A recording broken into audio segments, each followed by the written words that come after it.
I have a deep curiosity for how stories are told, the kind of impact they can have on a reader and a writer's life, and the extent to which I'm willing to go to tell an amazing story. So today I'm going to be taking you through an average day of an aspiring author in Tokyo. We're going to be hitting up 3 different cafes and doing a 1-hour deep writing session in each.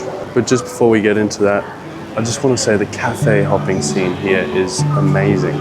I wasn't really much of a cafe hopper until I came to Tokyo, but now I've found a new love for it. It's definitely a new hobby of mine.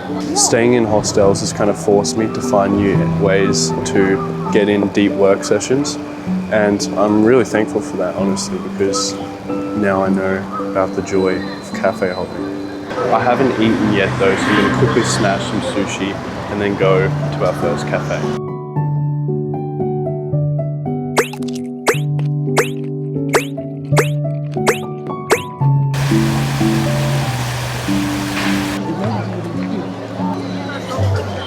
First cafe is inside of a park, Ueno Park to be exact.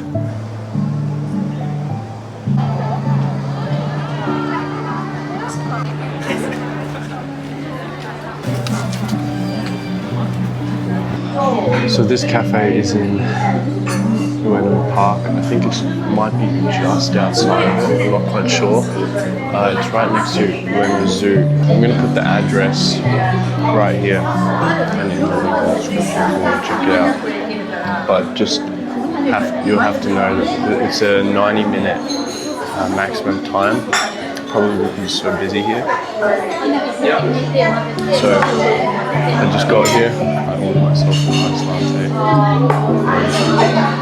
Now I'm going to get into the first deep work session of the day.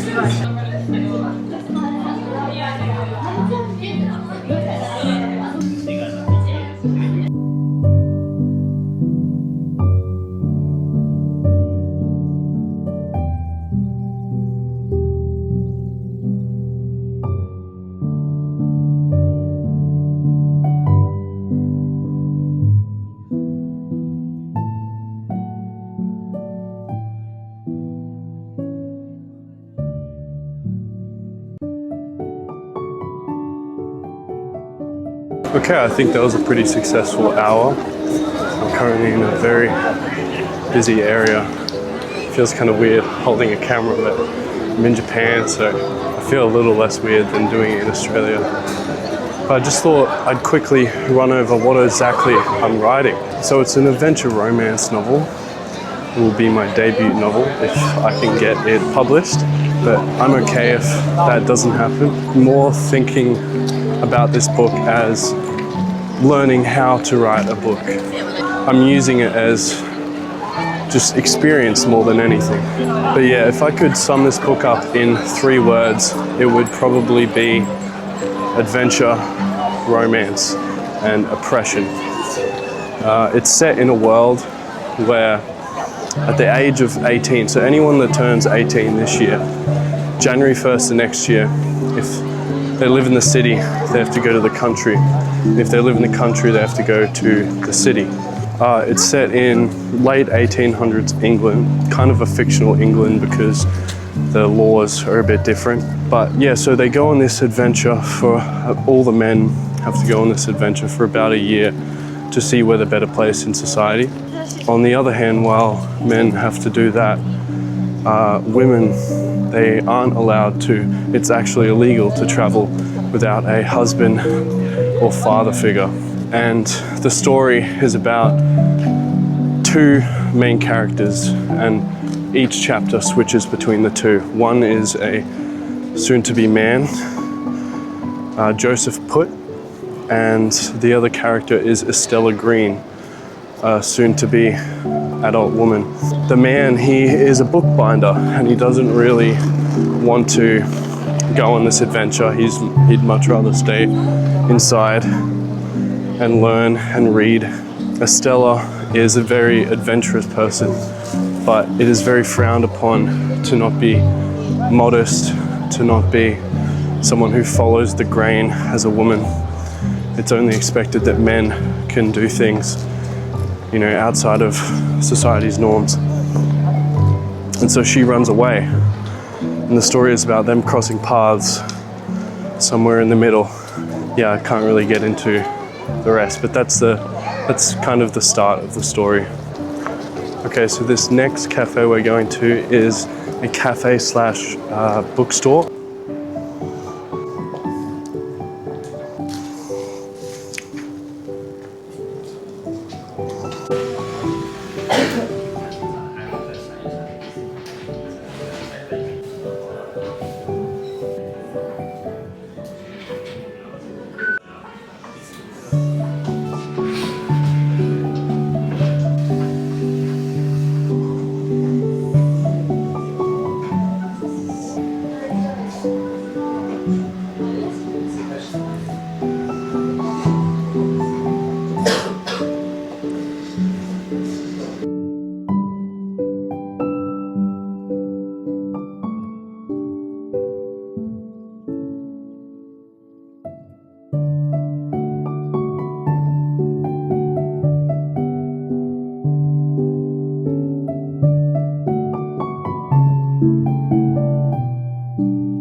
Second deep work session done.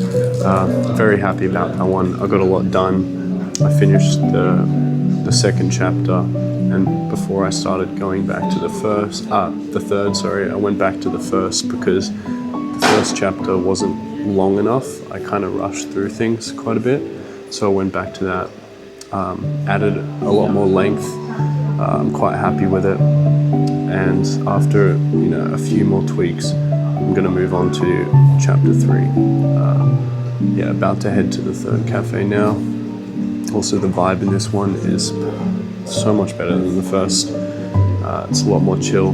It is actually a bookstore, so you buy the books and then you sit down to read them. I'm not sure if they have English books, but I really like the vibe here. It's kind of industrial, rustic. They also sell plants outside. Highly recommend this bookstore if you're in Tokyo, and especially in Ueno. So let's go to the next bookstore. Let's go to the next cafe.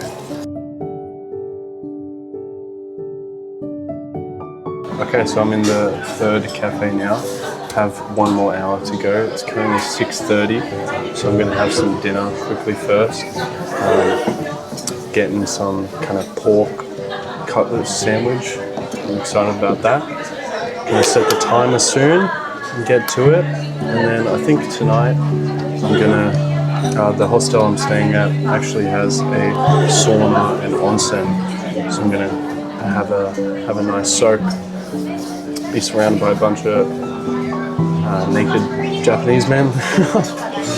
And I'm happy about what I've gotten done today, and let's hope that I can keep that energy going for this final hour.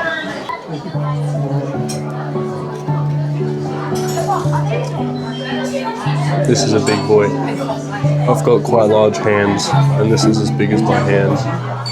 This is my hand against an iPhone, like Max or something. So, big boy. And I'm going to get into writing. Let's hope this doesn't put me into a food coma.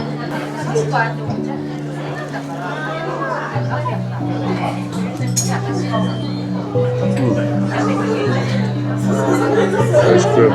Can't believe this is only 1,000 yen. I'm being honest, that sandwich filled me up. I feel very slow. Probably should have eaten that before this writing session.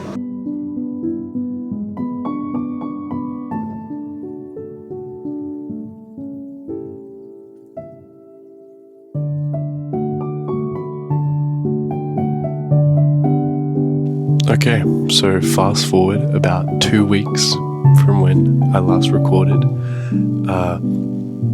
I'm back in Australia now.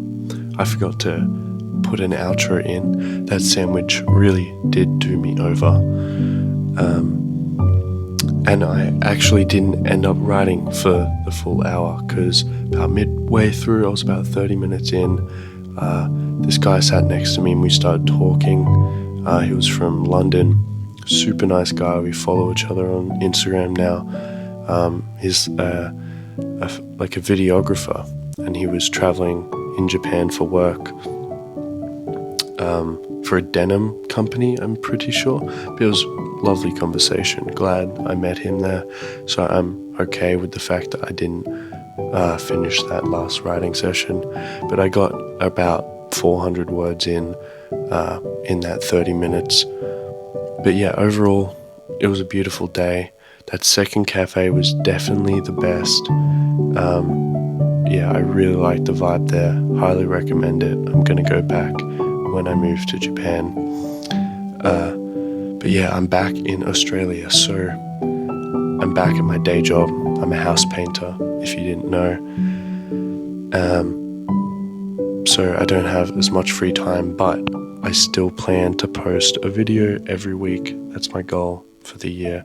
I know it's been like 10, 12 days. I was very sick when I was traveling back. I got very sick.